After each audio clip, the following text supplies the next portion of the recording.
Félix. Muito obrigado. Eu vou falar espanhol, creo que. Sí. Para todos, para todos. Mientras lo escuchaba,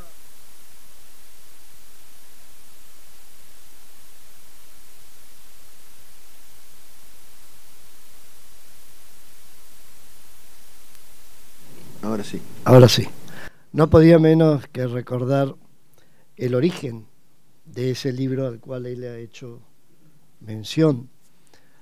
45 años es un poco mucho, no demasiado, pero es un poco mucho. Y lo interesante es que 45 años después lo escucho a Celso y una vez más me doy cuenta, sí, pero si estamos totalmente de acuerdo. Yo podría ni siquiera hablar ahora, suscribo lo que él ha planteado. Y eso me hizo acordar a ese día que creo que era en Puerto España, Trinidad Tobago. Estábamos participando en una reunión del Carnegie Endowment for International Peace. Yo creo que no nos conocíamos de antes, o por lo menos no nos conocíamos mucho. Y en algún auto que íbamos de algún lado al otro en una reunión, él me contó de un artículo que había escrito. Y yo le conté de un artículo que había escrito. Y ahí empezamos a descubrir de que de alguna manera teníamos muchas similitudes. En un momento en que, sin embargo, era más frecuente escuchar que entre Argentina y Brasil no había tantas similitudes y al contrario, había de alguna manera quizás incluso cursos de colisión. Y de la conversa, de la constatación que en el fondo teníamos visiones compartidas. El artículo de él era Brasil en el sistema internacional. El artículo mío era Argentina en el sistema internacional. Ya lo habíamos publicado. Llegamos a la conclusión de que quizás podíamos escribir algo juntos. Era una época, a diferencia del mundo actual, donde no había internet. Por lo tanto, hacer algo juntos, estando uno en Buenos Aires, el otro en Sao Paulo, no era demasiado fácil. Había correo. Entonces nos intercambiábamos borradores y de alguna manera a partir de esos borradores salió el capítulo inicial, que siempre he tenido casi diría el orgullo, decir que fue un capítulo escrito a 4 manos, porque de alguna manera él escribía, me lo mandaba por correo, yo le mandaba por correo, íbamos ajustando lo que íbamos a decir. Y ese es un poco el origen del libro. Y 45 años después, ese libro me deja una cierta sensación de una metodología, de cómo abordar como países las relaciones con el mundo. Porque en el fondo, él y yo habíamos estado interrogándonos no sobre un mundo ideal de una Argentina unida o de un Brasil unido para siempre en una nueva realidad regional, sino simplemente nuestros respectivos países y el mundo. Y de qué manera mejor podíamos sacar provecho de lo que el mundo nos planteaba como desafíos. Y poníamos el acento de que era un mundo que estaba abandonando la rigidez de la confrontación nuclear y que entraba en un panorama mucho más amplio de la confrontación industrial y tecnológica. Y que de alguna manera eso generaba múltiples opciones. Y que para poder de alguna manera sacar provecho de esas opciones, teníamos que hacer 2 cosas. La primera es tener una cierta idea cada uno de nosotros que queríamos. Yo fui agregando, y creo que Celso también luego, algo que nos fue enseñando la realidad, que es saber qué querés y qué podés en tu inserción internacional. Y lo otro era hasta qué punto podíamos mejor potenciar nuestros respectivos intereses en el mundo trabajando juntos. Y tengo la impresión que en el libro entramos muy poco al cómo trabajar juntos, porque no veníamos a aplicar un modelo teórico de cómo 2 países pueden, creo que casi no usamos la expresión integrarse. Si por integrarse significa que de alguna manera de varios todos, de varias partes va a surgir un nuevo todo, algo que marcó mucho, por mucho tiempo, y que ahora está cada vez más siendo revisado, incluso en la madre de todas las integraciones de Europa, ese concepto rígido que integración implica un nuevo espacio único, económico y eventualmente político. Y se está tomando cada vez más conciencia que integración, aunque no se usara la palabra, significa trabajar juntos en forma sustentable, en forma estable, en función de intereses nacionales y en función de tener una cierta idea compartida, no quiere decir única, no quiere decir igual, de lo que el mundo ofrece como desafíos y por lo tanto como posibilidades. Esta fue un poco la historia del librito, era un librito muy chiquito, me queda un ejemplar nomás, del librito en portugués y en español, que publicamos con Celso, salió los meses siguientes. Y viene la otra pregunta, bueno, ¿y por qué Elio Yaguaribe? Elegimos a Elio Yaguaribe, Celso lo conocía mucho, yo lo conocía algo, había estado varias veces en el lugar donde yo trabajaba, que era el INTAL, el Instituto para la Integración de América Latina. Y recuerdo muy bien que un día, junto con otros dos grandes argentinos, creo que uno era el ingeniero Jorge Sábato y el otro Natalio Botana, almorzando con Elio Yaguaribe, yo tuve la osadía, y quienes han conocido al gran Elio podrán compartir conmigo que era una osadía, de poner en duda a mis 30 años de que Argentina y Brasil no se iban a pelear. Sí, de alguna manera planteé de que el curso de colisión era para valer y que íbamos a tener un destino casi en la fantasía de un tipo joven, casi como el de Francia y Alemania. Fue tal el reto que me dio Elio Yaguaribe. Fueron tales los argumentos por los cuales él me señaló que todo lo contrario, que Argentina y Brasil debían trabajar juntos, que creo que ese día me juramenté nunca más poner en duda la relación Argentina-Brasil. Esto en cuanto un poco a la historia de este libro, que yo creo que lo he vuelto a releer en estos días y creo que tiene todavía una cierta vigencia.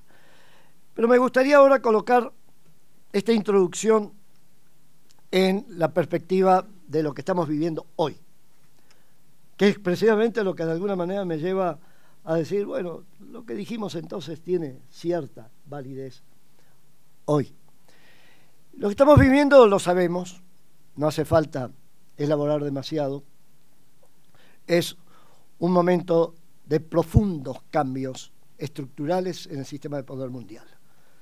Analizarlo solamente con datos económicos, analizarlo solamente incluso con datos políticos, tal elección, tal otro, no. Sería no entender el fondo del tema. Y el fondo del tema es que un periodo de gobernanza global, en lo político, en lo comercial, en lo económico, ha llegado a su fin. Que es el periodo que surge de la Segunda Guerra Mundial, donde estaba muy claro quién era el rule maker.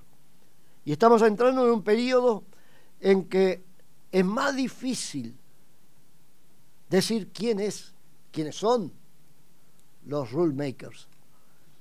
Y va a ser muy, muy difícil por mucho tiempo.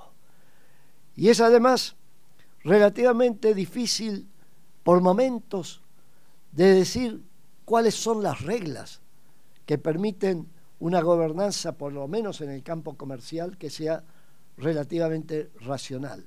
Es un momento en que los propios creadores de las reglas están cuestionando las reglas. Y eso está observando en el sistema comercial internacional con el cuestionamiento de la regla de oro, y cualquier análisis siquiera superficial de la historia del GATT demuestra que esa era la regla de oro y que tenía una profunda racionalidad política y económica detrás, que era el principio de no discriminación. Es decir, nos tratamos todos igual, la cláusula de nación más favorecida, el tratamiento nacional al producto una vez que entró en mi territorio aduanero. Todo eso hoy se está empezando a cuestionar, no por nuestros países, que a veces quizá lo hemos cuestionado de hecho, pero nunca filosóficamente, ni siquiera podríamos decir por la administración del presidente Trump, sino por altos funcionarios del gobierno del presidente Trump, quedando flotando hasta qué punto lo que dicen puede ser lo que refleje el comportamiento actual o futuro de los Estados Unidos en relación, por ejemplo, al sistema de comercio internacional. Por lo tanto, no solamente estamos en un momento de grandes cambios de placas de poder, sino que estamos en un momento en que se está discutiendo cuáles son las reglas y se está discutiendo quién define las reglas del sistema comercial internacional. Entonces es un momento que de alguna manera tiene algún paralelo con el momento que visualizábamos con Celso, en que ya era casi imposible estar imaginando, como lo era o lo fue durante unos años anteriores, el mundo dividido en torno a la confrontación nuclear. Y de repente uno empieza a darse cuenta dos cosas. Por un lado, de que es un mundo que está lleno de posibilidades, en la medida que entiendas el cómo sacar provecho a esas posibilidades, y al mismo tiempo es un mundo que está lleno de riesgos de todo tipo. Es decir, es un mundo que puede repetir, aunque sea de mal gusto decirlo, lo que nos enseña la historia larga de la humanidad. ¿Qué es lo que ocurre cuando las reglas se quiebran y sobre todo cuando se quiebra la idea de quién es el que hace las reglas? Yo siempre hago la analogía a mis estudiantes, no lo haría aquí en Brasil, aunque quizás también lo haría, pero elegiría un estadio distinto. La analogía a mis estudiantes de Relaciones Internacionales sobre what that means cuando hablamos de un mundo regido por reglas con el fútbol. Y les digo, ustedes cambiarían el estadio. Una final Argentina-Brasil en el Maracaná, es lo que yo digo. Ustedes dirían en la cancha de River. En el Maracaná, en el cual en el segundo tiempo se decide, después de un 0-0, de que el local define las reglas. ¿Quién se atreve a jugar ese tipo de partido? Entonces yo creo que esto es lo que estamos teniendo por delante nosotros en este momento. Y es un mundo, por lo tanto, como dije antes, que nos está dando múltiples opciones de cómo movernos, a condición que entendamos cómo se están moviendo las cosas en el sistema internacional. Al mismo tiempo, yo creo que es fácil observar que hay una cierta malaise, desencanto con el tema de integración.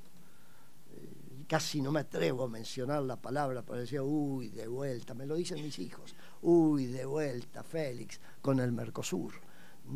Si eso es el pasado. Hay un poco de una cierta sensación de que toda la temática de integración se ha ido desgastando. También está pasando lo mismo en Europa.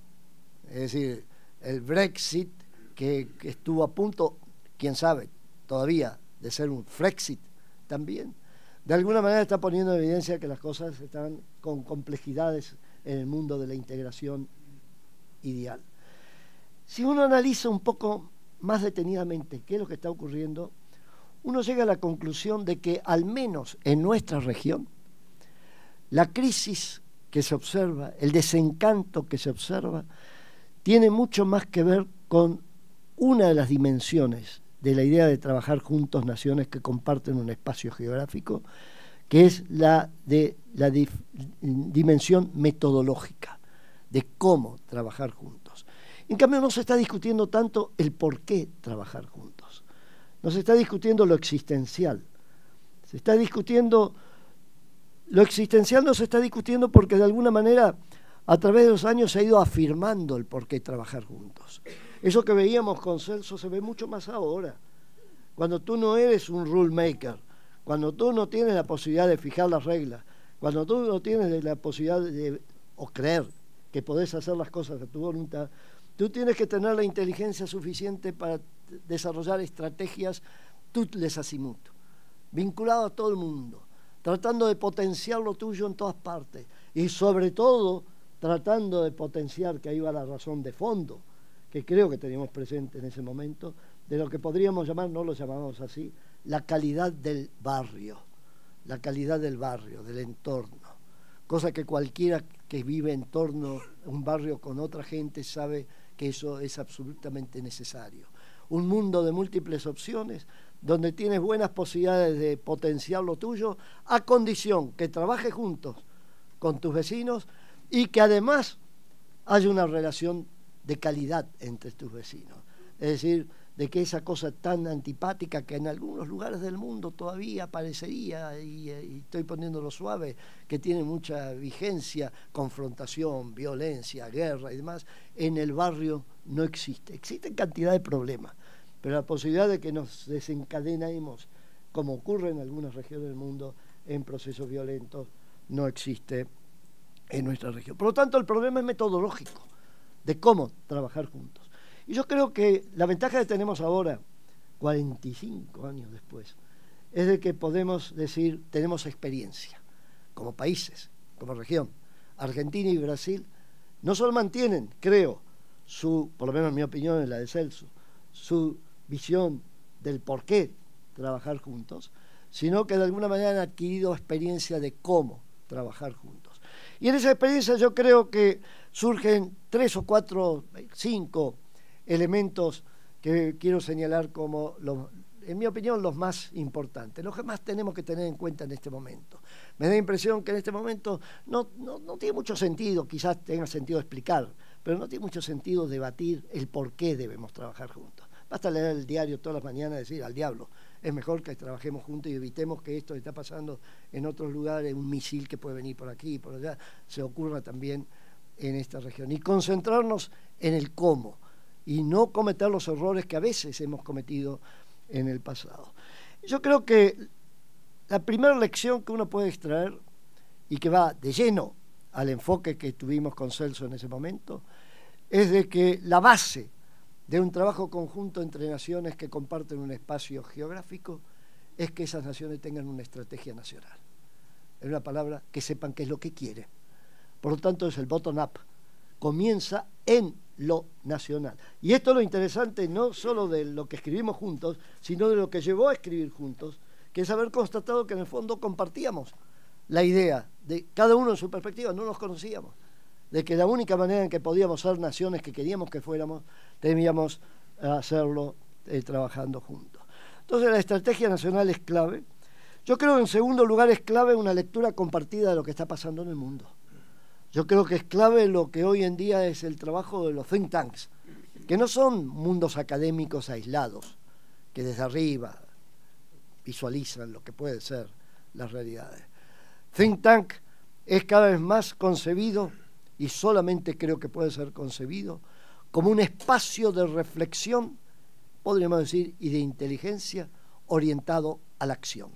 Quien está en un think tank se tiene que imaginar las 24 horas del día en un diálogo con quien está en el campo de batalla y de alguna manera te pregunta, sí, bueno, está bien, eso es para lo académico, pero ¿cómo lo harías si vos estuvieras sentado en mi lugar? Y yo creo que ahí es donde tenemos que hacer un aporte muy importante de capacidad de reflexión compartida entre nuestros países. Creo que lo otro que requiere el trabajar juntos desde el punto de vista metodológico es una continua adaptación a los cambios en las realidades. Dejemos para cosas que hemos trabajado siempre, ¿no? Para la teoría, eso de una especie de hoja de ruta para siempre. Es un proceso lineal que va haciendo de las partes un nuevo todo. Vamos a dejar de ser naciones, vamos a lo supranacional. Todo eso estaba muy lindo, pero eso no tiene nada que ver con las realidades. Es decir, de alguna manera estás enfrentando realidades que van cambiando a veces cada 24 horas. Y que si no estás continuamente adaptándote a las nuevas realidades vas a tener un problema. Pero tampoco puedes, me quedan 5 minutos, tampoco puedes cambiar tanto porque caso contrario desorientás a quienes tienen que tomar, por ejemplo, decisiones de inversión productiva. Entonces, ¿cómo hacer una adaptación continua sin afectar la previsibilidad de un proceso de cooperación institucionalizada, orientado a largo plazo, entre dos países, Argentina y Brasil, que comparten un espacio geográfico y una región? Y eso lleva a la necesidad de buscar puntos de equilibrio entre la flexibilidad que te va a demandar siempre. Yo he estado en el campo de batalla, Celso ha estado en el campo de batalla, sabemos lo que demanda el que está en el campo de batalla. Flexibilidad para navegar mundos bastante inciertos por momentos, con lo que te va a requerir cualquiera que ponga $1 o 1.000 millones de dólares en un proyecto en función del mercado que le estás prometiendo. Que va a decir, ok, yo voy a poner eso, voy a generar trabajo, voy a hacer todo lo que tú contaste que querés que se haga con la integración, pero para eso me tienes que garantizar de que las reglas se van a cumplir, por lo menos en términos de mi acceso al mercado de la otra parte. Y finalmente yo creo que lo otro que enseñan estos años de trabajo conjunto entre Argentina y Brasil en la región latinoamericana es de que hay que poner mucho énfasis ya en la parte sustantiva del cómo, mucho énfasis en 3 conectividades. Finalmente, integrar es conectar. Algún francés decía alguna vez, integrar es conectar, compatibilizar y converger. Antes que se inventara todo esto de zona de libre comercio, unión aduanera, estamos hablando de los años 50. 3 conectividades que son fundamentales. Por un lado, la conectividad física. Si no hay conectividad física, obvio que no va a haber posibilidad de trabajar juntos.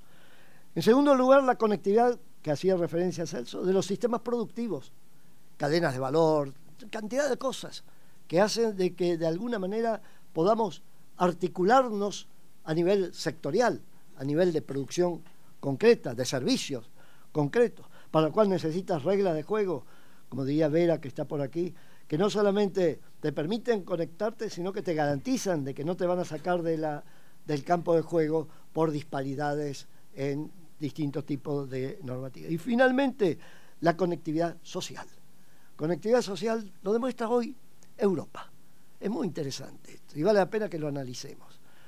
Una de las pocas cosas que nadie discute en la Europa que todo se está discutiendo es el programa Erasmus, porque no admitiría la gente joven que se cuestione esa integración, esa, en el lenguaje de Jean Monnet, esa solidaridad de hecho que ha generado los intercambios estudiantiles en la Europa contemporánea. Y para concluir, dado que se me terminó el tiempo, y la mejor manera de ganar tiempo es decir, para concluir, con lo cual le mandas al moderador la señal que ya está terminando, ya está terminando.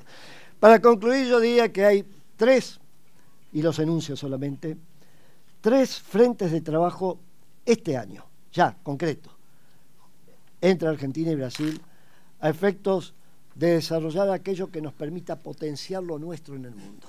Aparte de lo que señalé antes sobre las condiciones que permiten que el trabajo conjunto sea sustentable, sea sostenible, no sea solamente motivos de titulares del diario del día siguiente, diplomacia mediática, sino que penetre en las realidades.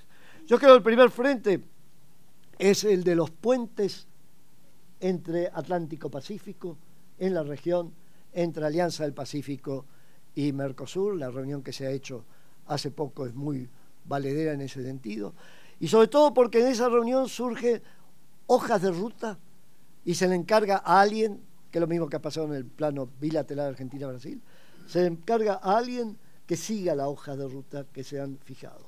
Yo creo que en la medida que esa metodología de hojas de ruta y encargar a alguien que se concentre en el desarrollo de la hoja de ruta se mantenga, vamos a trabajar mucho mejor que en el pasado. A esto se complementa la región, lo que está haciendo la LADI. El viernes se hizo la primera reunión que convocó el Chacho Álvarez en Montevideo para tratar de ver cómo se pueden desarrollar dentro del ámbito del Tratado de Montevideo de 1980, que uno lo lee a la luz de lo que está pasando, y es un tratado que te da todos los instrumentos, fundamentalmente los acuerdos de alcance parcial, para hacer una estrategia de geometría variable, de integración a la carta, adaptada a las realidades. Y ese trabajo que se ha comenzado en Montevideo creo que hay que seguirlo con atención. Entonces, segundo frente al Mercosur. Mercosur, hay 2 alternativas. Algo he tenido que ver, varios de los que estamos aquí, algo hemos tenido que ver con el surgimiento del Mercosur. Una primera alternativa que yo no se la recomiendo a nadie, que es transformar Mercosur en un dogma. Y no se discute, tiene que ser así. Y la otra es transformar Mercosur en lo que ha sido siempre, un nombre, un acrónimo, que simboliza la idea de un proyecto estratégico compartido a través de reglas de juego y de mecanismos que deben ser renovados constantemente. Mercosur es como el proceso de formación de cualquiera de nosotros a través de nuestras respectivas vidas, un proceso de formación continua. El Mercosur es un proceso de construcción continua, que requiere, por lo tanto, ser alimentado constantemente por diagnósticos, propuestas concretas, y eso es lo que hace apasionante la tarea de construcción del Mercosur. No hay, para construir el Mercosur, un GPS, no hay una autopista iluminada a la felicidad. El Mercosur se construye todos los días, todas las horas, por parte de todos los protagonistas. Es una tarea de conjunto que se inserta, por otra parte, en lo que fue el primer plano que señalé, en la construcción de un espacio regional latinoamericano. Y finalmente, el sistema comercial global. Compartimos con Brasil, compartimos con los países latinoamericanos, como Argentina, el hecho de que este año vamos a tener en América Latina, y es importante, en mi opinión, decirlo de esa manera, vamos a tener la conferencia ministerial de la OMC. Va a ser en Buenos Aires, pero básicamente es una conferencia que se hace en América Latina. Como que vamos a tener al año siguiente la cumbre del G20 de vuelta en América Latina. No solamente Argentina, Brasil y México, sino en la región. ¿Por qué en América Latina? ¿Por qué pongo énfasis en América Latina? Porque como me gustan las pesadillas, y termino, prometo. Con las pesadillas. Con las pesadillas. Como me gustan las pesadillas porque me iluminan, he imaginado una pesadilla. Y 2 de la mañana me despierto y alguien monstruoso viene y me dice: tú eres latinoamericano, sí. Tú eres del Mercosur, sí. Bueno, se la han pasado diciendo de que el norte-sur, que es dominante y dominados, que el imperialismo, que esto, que el otro, que la OMC es un instrumento del imperialismo, magnífico. Ahora, todo eso está en cuestión. ¿Qué proponen ustedes para el futuro? El sistema de comercio global está siendo seriamente cuestionado. ¿Tienen propuestas para hacer? ¿Qué van a proponer en Buenos Aires, en la cumbre del G20, en la conferencia ministerial? ¿Cuál es la visión latinoamericana de lo que deberían ser las reglas del sistema comercial internacional? No quiere decir que esas van a ser las reglas, pero ha llegado la hora en que tenemos que, de alguna manera, gracias a esta visión de que no es un mundo rígido, que es un mundo que nos permite trabajar con todo el mundo, tener una cierta idea de qué propondríamos nosotros. Y tiene que ser una idea viable, no de libro de texto, no de teoría, no romántica. Creo que tenemos un desafío divertido por delante. Podríamos escribir otro librito si quieres. Gracias, gracias.